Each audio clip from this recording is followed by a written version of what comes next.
Smart Tubers, aqui é a Michele Denardi Tamburus, direto de Orlando, Flórida, voltando para trazer para vocês decisões dos tribunais. Mas aqui eu dividi os vídeos. Nesse vídeo vou trazer decisões do Supremo Tribunal Federal.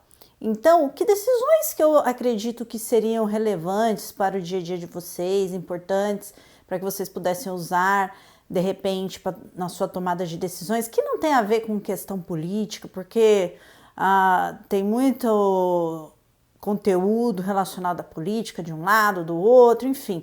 Só que os tribunais superiores, Supremo Tribunal Federal, Superior Tribunal de Justiça, Tribunal Superior do Trabalho, Tribunal de Justiça do Estado de São Paulo, tribunais estaduais, eles não cuidam exclusivamente de questões políticas. Na verdade, essas questões políticas, embora se dê tanto destaque, se fale tanto sobre isso, na verdade é um percentual muito pequeno da gama de decisões tomadas pelos tribunais superiores. Então, diante disso, eu prefiro trazer para vocês conteúdos que eu acredito que vai ser útil para o seu dia a dia.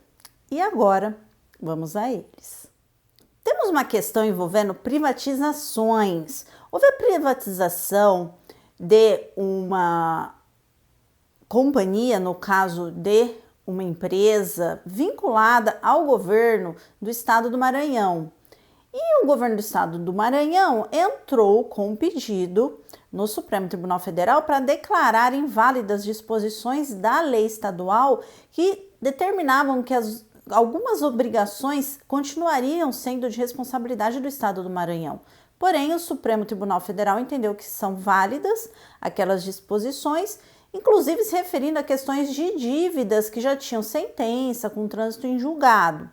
Então, quando se estabeleceu até mesmo o preço da venda pelo próprio estado, já levando em consideração a questão dessas obrigações. Portanto, presume-se que quando você colocou o preço na oferta e vendeu por aquele preço que foi aceito pelo Estado e já constava na lei que haveria essa responsabilidade ainda mantida para pagamento pelo Estado, portanto, você acredita que o Estado já colocou na conta a sua responsabilidade quando fez a venda. Então, não caberia, no caso, dizer que a lei estadual agora é inválida e obrigar a empresa que comprou essa empresa do Estado que pague por essas dívidas.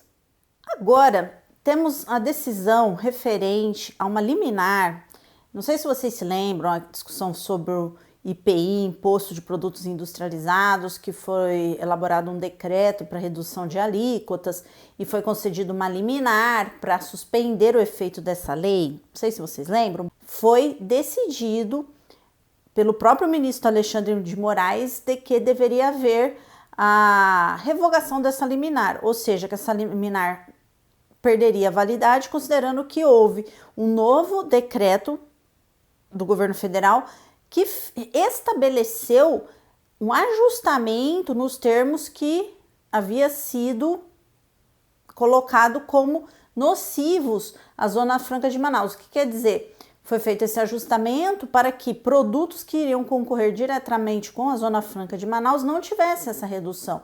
Então, diante desse ajustamento e dessa situação que não vai prejudicar o comércio de produtos da Zona Franca de Manaus, houve a suspensão dessa liminar que suspendia essa lei. Outra questão que foi decidida pelo Supremo Tribunal Federal envolve verificar se era constitucional ou não regras que restringiam ainda mais propaganda relacionada à venda, comercialização, disponibilização de cigarros ou qualquer outra substância que estivesse ligada ao consumo de produtos consumidos, derivados ou não do tabaco, enfim. Houve a validação dessas regras considerando o risco que há à saúde, principalmente de jovens. Então, por conta disso, foi validada que essas restrições à propaganda desses produtos permaneçam.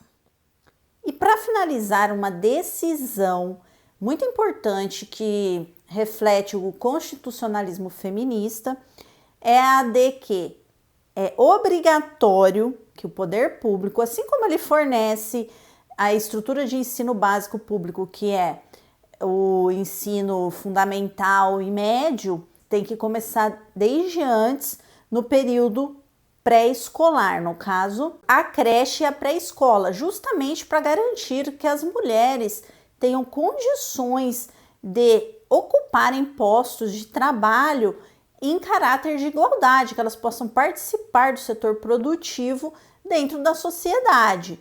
E é sabido que muitas famílias são compostas muitas vezes só por mulheres, que acaba sendo a única membro dessa família que vai ter que arcar com os cuidados dos filhos, que vai ter que arcar com a manutenção do lar, seja ao todo ou em parte.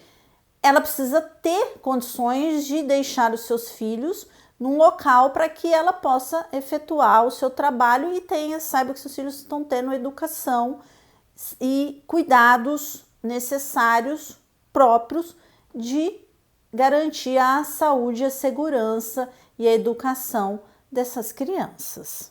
Eu agradeço por terem assistido a esse vídeo. Vocês vão estar vendo outros vídeos referente a outras decisões de outros tribunais, e eu decidi esse formato de divisão para ficar mais fácil, talvez, entender de que tribunal veio qual decisão.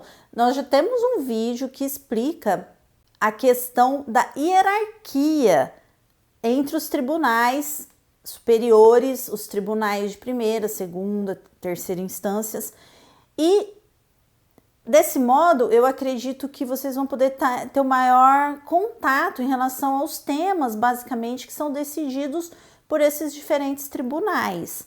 E eu espero que esse conteúdo tenha colaborado com alguma situação que, de repente, vocês podem se ver sem compreender o que está acontecendo, e quando a gente não entende o que acontece, a gente não tem condições de fazer demandas junto à nossa comunidade, junto às prefeituras, junto aos setores de saúde, de educação, de assistência à família. E assim, às vezes, de repente, vendo um vídeo desses, vocês falam, poxa, essa é uma questão que agora eu posso, por exemplo, a questão das creches, é uma questão que eu posso pleitear e eu sei que é o que a lei determina, e o próprio tribunal, a Corte Superior Máxima do país, já falou que é necessário que a administração pública, os poderes públicos se organizem e destinem recursos para disponibilizar vagas em creches e pré-escolas públicas para as crianças daquela localidade que você vive. Então,